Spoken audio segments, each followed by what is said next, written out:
Muy bien, segunda parte entonces de hemostasia. Estábamos hablando de cómo se presenta en nuestro texto los factores de la hemostasia.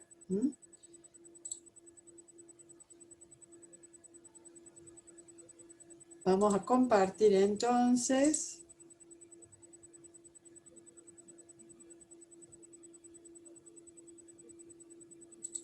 No nos quiere compartir.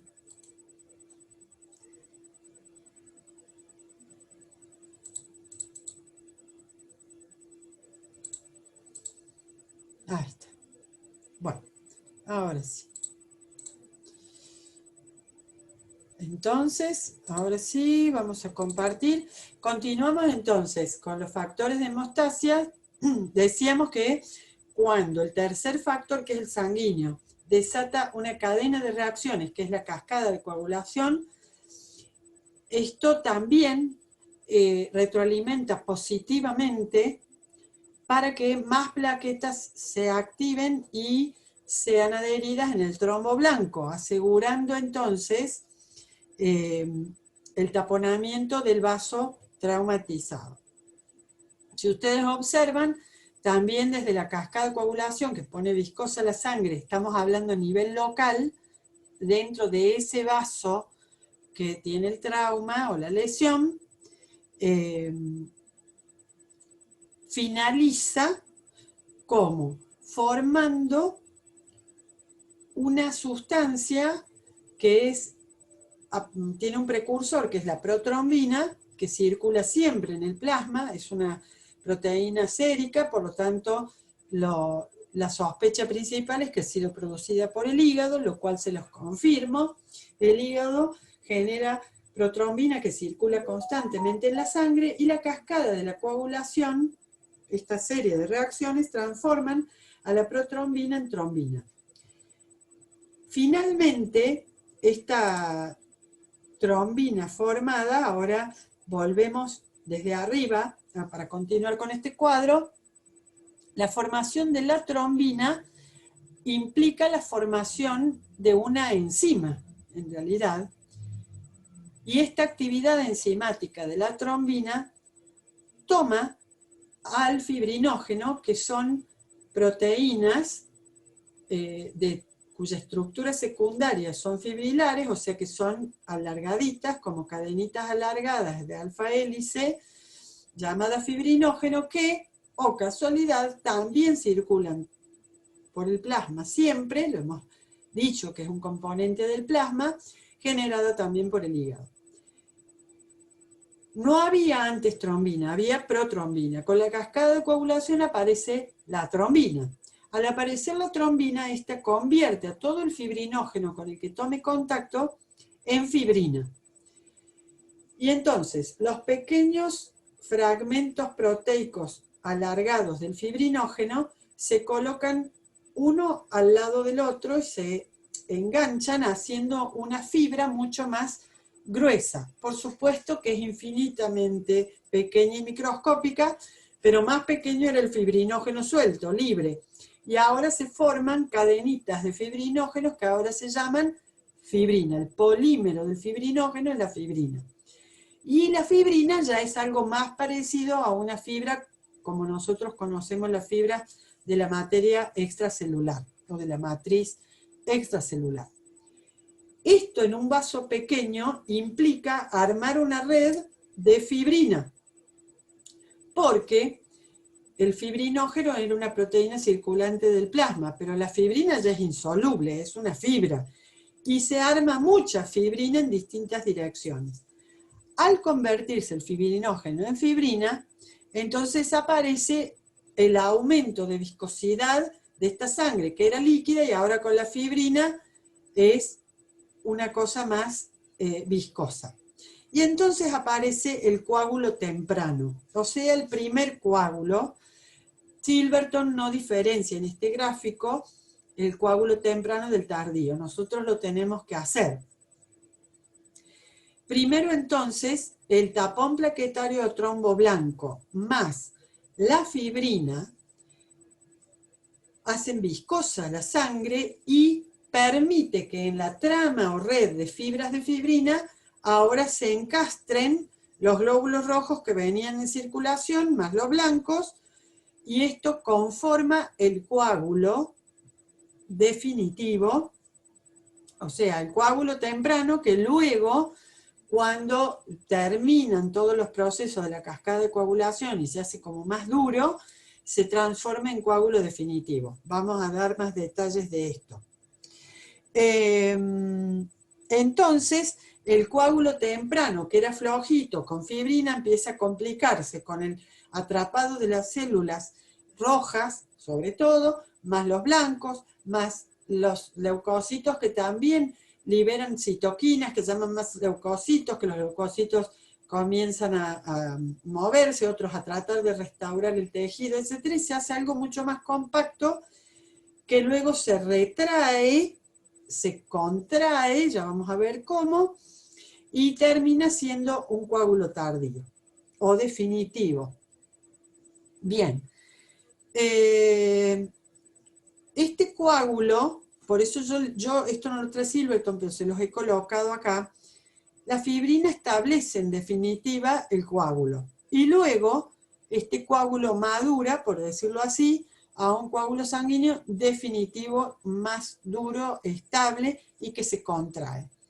Es muy común que cuando uno se hace una pequeña lastimadura en la piel, observe la salida de la sangre, o sea, la hemorragia, luego la coagulación, y a los 30 segundos aproximadamente de establecida la coagulación, que uno ve que se pone más viscosa la sangre, que ya no hay hemorragia, se produce una contracción que arruga la piel alrededor del coágulo y sale un líquido amarillentito. ¿Qué ocurrió allí? El coágulo temprano hizo su hemostasia, deja de fluir la sangre, pero luego las plaquetas liberan, o sea, aumenta, digamos, la cantidad de, antes se hablaba de una serotonina, pero ahora se sabe que es un tipo de actina, y la actina es una proteína contráctil. Entonces lo que ocurre es que la actina es como si caminara por arriba de la fibrina y contrae el coágulo. Entonces se arruga la piel alrededor, y al estrujar el coágulo, sale el líquido que había dentro del coágulo. ¿Y qué es ese líquido? Era el plasma original, ¿sí? Era el plasma original atrapado en el coágulo, pero ese plasma original entregó el fibrinógeno para formar la fibrina. Entonces, lo que exuda una lastimadura no es plasma, es suero. Y acá viene la pregunta que ustedes también hacían en el práctico. ¿Cuál es la diferencia entre plasma y suero? Que cuando el plasma ha coagulado, ha usado el fibrinógeno, la serotonina y otras sustancias, la protrombina, y entonces el suero es plasma sin algunas sustancias que intervienen en la coagulación. Fibrinógeno, fibrinógeno, protrombina y la tromboastenina o actina. Entonces, suero es el plasma después de coagular. ¿Estamos? Volvemos entonces a compartir acá y decimos, el coágulo se ha establecido, entonces está la fibrina insoluble. ¿Y cuánto dura el coágulo? Lo que dure la ganancia entre todo esto anterior que hemos dicho, que es todas las reacciones procoagulantes, o sea, las de la derecha del gráfico, digamos, y le gane el sistema anticoagulante o fibrinolítico. Esto que dice acá pasó mucho entre este cuadrito y el siguiente. ¿Por qué? Porque acá se estableció el coágulo puede ser chiquito, pero normalmente puede crecer, hacerse cada vez más grande, taponar más, incluso puede ir creciendo como una lengua en el sentido de la dirección de la poca sangre que todavía circule por alrededor del coágulo, o bien esto ceder ante lo que se llama la fibrinolisis. La fibrinolisis es que enzimas que también siempre hay en el plasma, como la plasmina, a medida que se forma la fibrina, hay una ganancia de formación de fibrina, pero la plasmina ya está encontrando su sustrato, que es la fibrina, y la empieza a desarmar. Entonces, ¿cómo se agranda un coágulo? Y porque mucho fibrinógeno pasa a fibrina. ¿Y cómo se desarma un coágulo? Cuando para este fenómeno y la plasmina va ganando, degradando fibrina y disolviendo el coágulo. Entonces, esto puede durar muy poquito, como cuando nos hemos lastimado, vemos que coagula, sale el suero y continúa el coágulo hasta que se repare la herida, o sea, la reparación tisular. Y luego, en esa reparación tisular, para solucionar el problema del tejido, que haya mitosis de los fibrocitos, del conectivo, y etcétera, etcétera, vamos a tener que ir desarmando el coágulo a la vez, o sea, activando o dándole más ímpetu al sistema fibrinolítico que hace la fibrinolisis, desarmando el coágulo y permitiendo la reparación del tejido. Por lo tanto, entonces, con la fibrinolisis o sistema fibrinolítico, que está a cargo de la enzima plasmina del plasma, el coágulo se disuelve. Mientras, entonces, viene la reparación tisular, que yo les puse así, no se dice, pero para que entiendan, sería la reparación interna de los tejidos del vaso, los conectivos, los musculares y todo lo que se haya dañado con el trauma, el corte o la lesión. Por lo tanto, se activan las mitosis, el crecimiento celular, reparación del tejido, y en la reparación del tejido intervienen mucho los fibroblastos, que reparan el conectivo, ayudan a la reparación de las fibras del conectivo, a la reparación del sostén del nuevo endotelio, etcétera, etcétera. Entonces tenemos la pared del vaso sanguíneo intacta y si hubo tejidos dañados, que es lo normal, también. Entonces, en el cuadro completo, así lo presenta Silverton, hubo un daño tisular y daño a los vasos. Primer factor, la vasoconstricción, que cierra el calibre, bajando la hemorragia. Esto es una hemostasia temporal. Segundo factor, el factor tisular, con el colágeno expuesto, las plaquetas sanguíneas formando el trombo blanco, y el factor plaquetario y el factor sanguíneo con la coagulación. Entonces, con el coágulo y la reparación se logra el efecto reparador del trauma.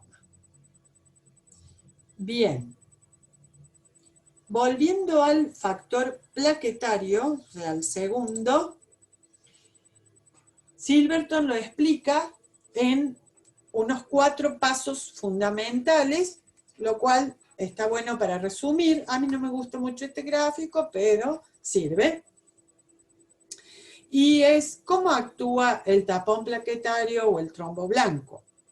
Bien, esto es un vaso muy delgado, no llega a ser un capilar, y les digo por qué. Porque esto es el endotelio, que es circular, es un tubo, pero acá está cortado longitudinalmente, entonces estas son las células endoteliales y estas también. Y para adelante de la pantalla y hacia ustedes también continúa el endotelio de este tubito, que probablemente sea una vénula. Y ¿qué se observa? que por debajo del endotelio está su lámina basal, ¿no es cierto? Y por debajo de la capa de la lámina basal está el pequeño conectivo laxo que acompaña siempre al endotelio del vaso, que trae, por supuesto, también terminales nerviosas y demás. Y sangre no le hace falta porque la tienen a disposición aquí, o sea que eso justamente una arteriola, una vénula o si fuera un capilar. ¿Y por qué no es un capilar? Y porque tiene músculo liso. Entonces es casi ya antes de la ramificación a capilar. Este músculo, si ustedes lo ven, está en el sentido circular, por eso cuando se contraen estas células, ¿qué hacen? Cierran el calibre de este pequeño vaso. Entonces, ¿cómo va a actuar acá el factor vascular? Y contrayendo estas células que entonces de un vasito de este diámetro, ¿sí? Lo van a hacer así, más pequeño, ayudando a la hemorragia. Pero acá estamos analizando el otro factor, que es el plaquetario. Acá hubo el daño. Podría haber sido de todo el vaso, acá lo ejemplifican con un pequeño daño, como si hubiera llegado la punta de una aguja fina a romper aquí. Estas células que están acá, las endoteliales, las musculares y las del escaso conectivo que puede haber aquí, han sido dañadas. Han liberado elementos intracelulares y lo peor es que han expuesto el colágeno de este conectivo. Entonces, en el primer paso se expone el colágeno de la pared del vaso, del tejido roto, y entonces eso, en el paso 2, atrae a las plaquetas sanguíneas que se adhieren al colágeno y se activan. Pero esas plaquetas liberan factores que a su vez, en un feedback positivo, atraen más plaquetas de la circulación y que entonces se adhieren, se activan, haciendo que finalmente se forme el tapón blanco o trombo blanco, taponando el sitio de la lesión. Luego va a venir la coagulación sanguínea, que sería que este plasma de alrededor active la cascada de coagulación y a su vez retroalimente positivamente todo este fenómeno, haciendo luego acá que se arme un coágulo del lado de la sangre, ¿sí? Y permitiendo, bueno, ahí la sangre va a tener que hacer así una turbulencia para pasar por arriba del coágulo, y si el coágulo se hace todo grande como el diámetro de este vaso, va a taponar la circulación del vaso. Entonces ahí va a haber que darle tiempo al sistema de la fibrina, o sea, al sistema fibrinolítico, para que degrade todo el coágulo y se restaure la circulación en el vaso. Bueno, entonces ahora vamos a cambiar por un momento, a ver el chat que dice, si puede repetir la duración del coágulo temprano y tardío, Maribel.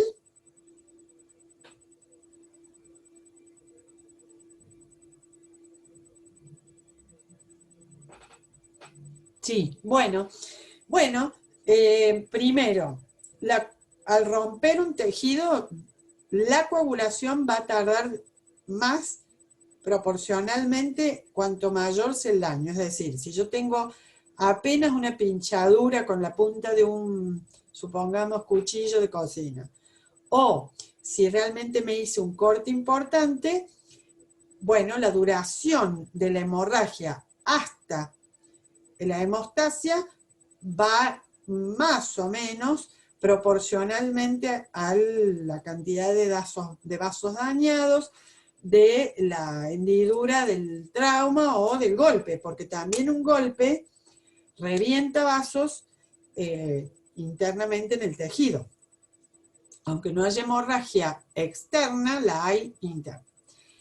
Cuando se establece en una herida pequeña, prácticamente tenemos lo que se llama el tiempo de coagulación, o sea, el tiempo que se mide en cuánto dura la hemorragia. Eso en laboratorio se hace a propósito, como una prueba de hemostasia, que es pinchando con una lanceta la yema de algún dedo, en los adultos, y observando cuánto tiempo surgen las gotas de sangre en el dedo, ¿sí? Cuando se detiene la hemorragia se toma el tiempo. Eso puede ser un tiempo de aproximadamente 2 minutos, 1 minuto y medio, 2 minutos, y eso se llama tiempo de coagulación o tiempo de sangría, en la vieja terminología. Esa es una medida que permite saber estandarizadamente si la persona coagula bien o no. Es una muy básica. Pero también nos indica que cuando nos hemos lastimado en pequeño, aproximadamente en el minuto y algo, yo tengo que observar que se detiene la hemorragia. Y a partir de eso, que sería el establecimiento del coágulo, observo la contracción del coágulo, la salida del suero, aproximadamente en 30 segundos más. Eso normalmente puede ocurrir en 30 segundos o 1 minuto o 1 minuto y medio más, que sería la retracción del coágulo.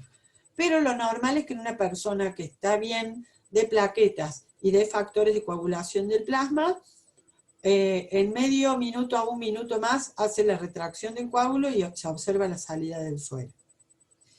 Muy bien, entonces, ahora vamos a compartir y a continuar, pero con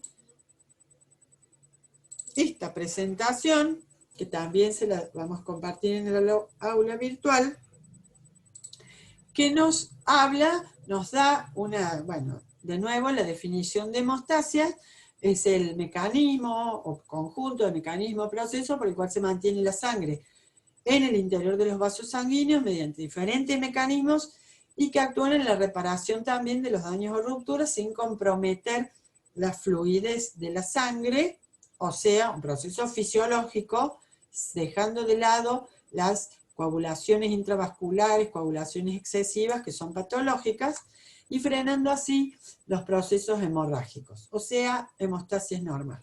Acá puse una figurita de una red de capilares con esos conectivos entre los cuales están, para que se observe también. Recuerden que los capilares no van a tener color, el endotelio, el conectivo.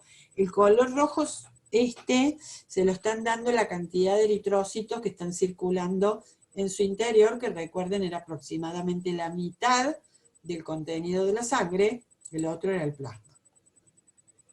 Acá están los 3 factores que intervienen, el vascular, el plaquetario y el sanguíneo. Ya hemos hablado de la vasoconstricción, que es el factor vascular, y que tiene que ver con 2 cosas, o 2 estimulantes de esta vasoconstricción. En primer lugar,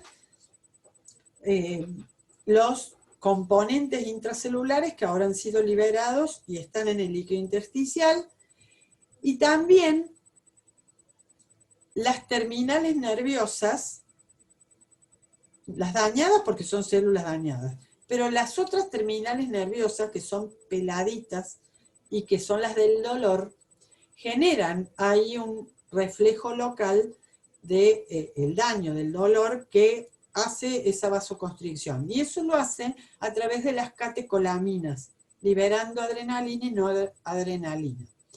Mientras que las plaquetas liberan serotonina, que hoy en día se la considera un tipo de actina, pero se sigue diciendo también serotonina. Acá les puse lo que sería comparativamente un capilar sanguíneo, que es solamente el endotelio con su lámina basal y por afuera un mínimo conectivo, después ya viene el resto de los tejidos. Y acá está este gráfico remarcándonos que el plasma de la sangre se filtra por los orificios y por las uniones entre las células endoteliales, perfundiéndose como tejido, como líquido tisular o lo que nosotros decimos líquido intersticial.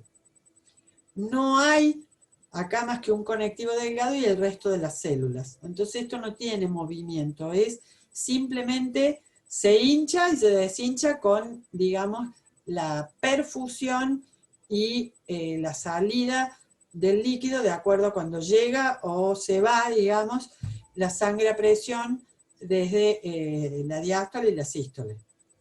En cambio acá tenemos de nuevo un endotelio, tenemos una lámina basal, pero después de un pequeño conectivo tenemos el músculo liso en forma circular que nos hace más pequeño, más grande el diámetro del vaso y por lo tanto más o menos caudal de sangre circulante.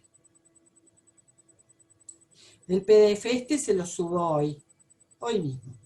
Y luego tenemos el otro conectivo que ya sí trae vasos nutricios para estas células también, o ramificaciones de estos mismos, y nervios. Entonces los nervios ingresan también a este músculo y hasta ese conectivo, y las terminales del dolor o las terminales de sustancias que no deben estar aquí se activan y hacen que esto haga el trabajo de vasoconstricción local. El segundo factor de hemostasia, entonces, como dijimos, el plaquetario, que ya lo hemos explicado, termina en el trombo blanco y colaborando con la formación del coágulo. Esto es solamente para recordar que en un frotis, cuando ya vemos las plaquetas, ya están agrumadas, ya están en agregación plaquetaria, porque las hemos sacado del interior del vaso, se han chocado contra la aguja, la jeringa, por exceso de turbulencia, por el anticoagulante, todo eso ayuda a que los cambios de temperatura, etcétera, a que se agreguen. Y relativamente uno las identifica no solamente por el tamaño, que son mucho más pequeñas que los glóbulos rojos, ni hablar de los blancos, sino porque también toman desde las dos coloraciones, el HE, el Meigru o el Gemsa, ese color más profundo, ¿no? Bien, ¿qué podemos decir de las plaquetas? Como dijimos, entre 2 hasta 5 micrómetros las más grandes, o 2 a 4 es lo más común, en forma irregular porque ya están activadas, y con pelitos o prolongaciones porque así se ponen cuando se activan. Pero si uno estudia a una plaqueta como circula en suspensión, vemos que ese fragmento de citoplasma tiene una parte más cortical y una parte más central, ¿no?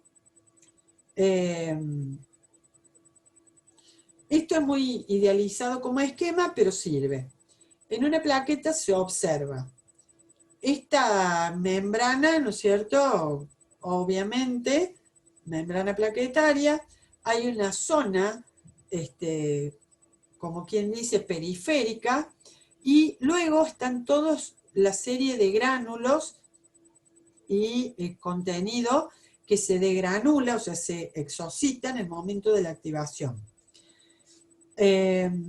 Hay también mitocondrias porque todavía hay gasto de energía para sostener degradaciones metabólicas que mantienen, por decirlo así, vivo a este fragmento de citoplasma.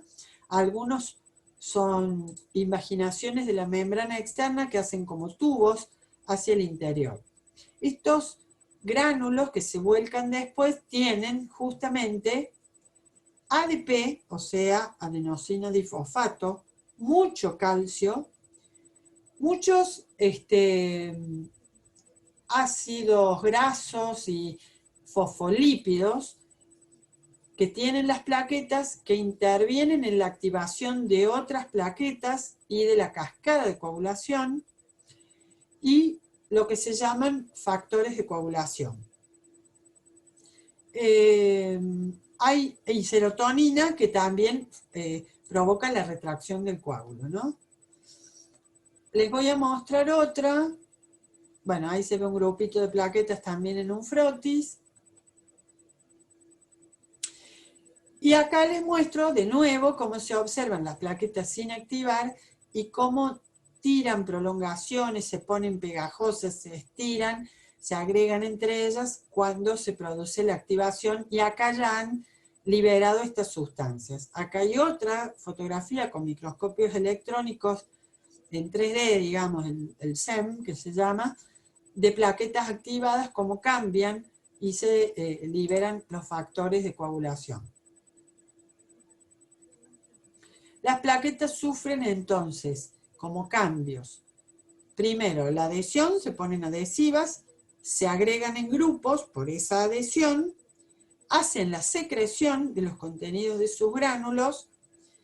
Esto trae lo que se llama la reacción de liberación, donde más plaquetas y las mismas liberan otros factores, como la serotonina, y finalmente esta serotonina hace la retracción del coágulo, pasando de coágulo temprano a coágulo maduro o definitivo. Muy importante, las funciones de las plaquetas no solo son formar el trombo blanco, sino que mantienen la resistencia de la pared capilar. Ahí dice celular, pero es capilar. A ver, si una persona tiene muy poquitas plaquetas circulantes, cuando se le salgan células endoteliales, se le mueran o se dañe, va a haber poca plaqueta para tapizar.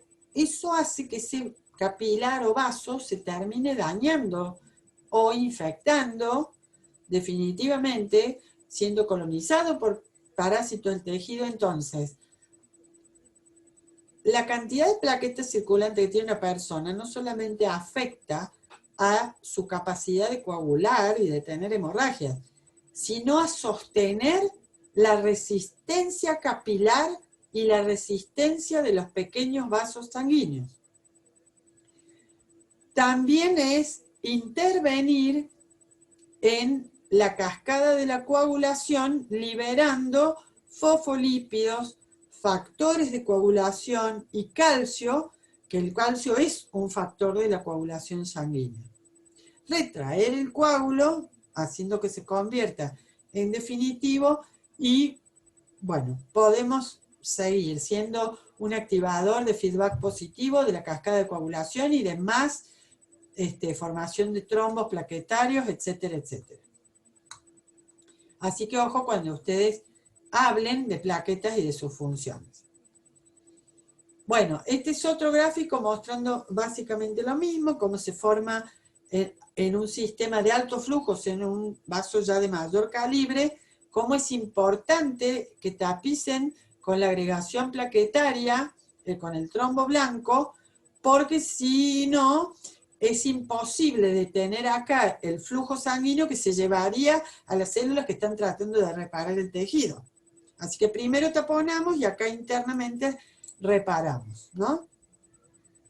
También les puse acá para mostrarles lo que es en el laboratorio cuando se hace hemoterapia, lo que es una bolsa de concentrado de plaquetas. O sea, a partir de la sangre entera de donantes, esa sangre, como hacemos para cualquier otra prueba, la anticoagulamos al recibirla y en la bolsa, al recibirla, luego se centrifuga para separar el plasma y luego ese plasma se somete a otra centrifugación que hace que le quitemos gran parte del fluido del agua y nos quedemos con la fracción plaquetaria. O sea, cuando al centrifugar la sangre entera, sabemos que vamos a retirar la masa celular, los glóbulos rojos y blancos.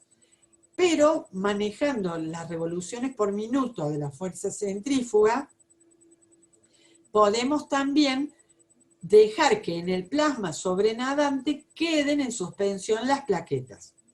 Retiramos las células, nos quedamos con el plasma sobrenadante con plaquetas y ahí se lo vamos a centrifugar ahora con más fuerza centrífuga y van a quedar abajo las plaquetitas y arriba el plasma sin plaquetas. Sacamos el plasma que tiene sin plaquetas o que tiene muy poquitas plaquetas y nos va a quedar un plasma concentrado en plaquetas. Esto también recibe el nombre de PRP o plasma rico en plaquetas.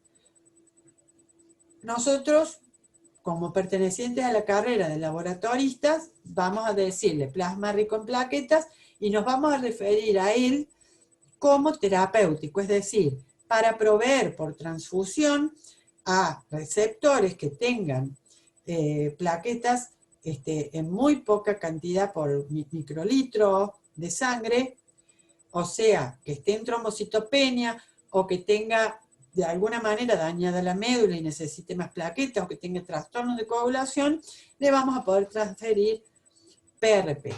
Digo esto porque hoy lo conocemos más por la industria y el tratamiento cosmético, donde se usa para rellenar arrugas y otras cosas. Pero también hemos de decir que también se usa en el mecanismo reparador, hoy se usa mucho para reparar algunos inconvenientes de piel, de articulaciones, acelera la reparación celular, el inyectar plasma rico en plaquetas, por ejemplo, en rodillas dañadas, etcétera, etcétera.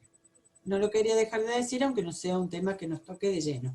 Tercer factor de hemostasia, el más complicado de entender, de describir, de que ustedes hablen solitos, pero lo vamos a tener que aprender.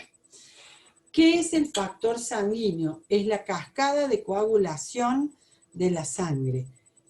Y el factor sanguíneo tiene un equilibrio entre lo que se llama el factor o los factores que favorecen que la sangre coagule, llamado sistema procoagulante, y el sistema inhibidor anticoagulante, que ya lo hemos mencionado, que es el fibrinolítico. En la coagulación sanguínea hay un equilibrio, lo voy a decir ahora, hay un equilibrio entre el sistema procoagulante y el anticoagulante. Están siempre los dos. Ahora, si yo les pregunto a ustedes, ¿les circula la sangre por los vasos sin problema? Y ustedes me van a contestar que sí, quiere decir que hay más anticoagulación que procoagulación. O sea, su sangre está fluida, está más bien anticoagulada. Por eso si se dañan, fluye en una hemorragia. Repito, si a ustedes les circula fluida la sangre, si se cortan hay hemorragia y demás, quiere decir que ustedes están bien y quiere decir que el sistema anticoagulante o fibrinolítico está evitando la formación de coágulos intravasculares, o sea, gana el sistema fibrinolítico. Cuando ustedes se dañan, al revés, se activa mucho más el sistema procoagulante y viene la coagulación sanguínea. Y siempre están los dos. Entonces la sangre coagula o no, dependiendo del balance entre el sistema procoagulante y el anticoagulante. Bien, con esto terminamos esta fase y en la próxima vamos a ver la cascada de coagulación o sistema, el factor sanguíneo.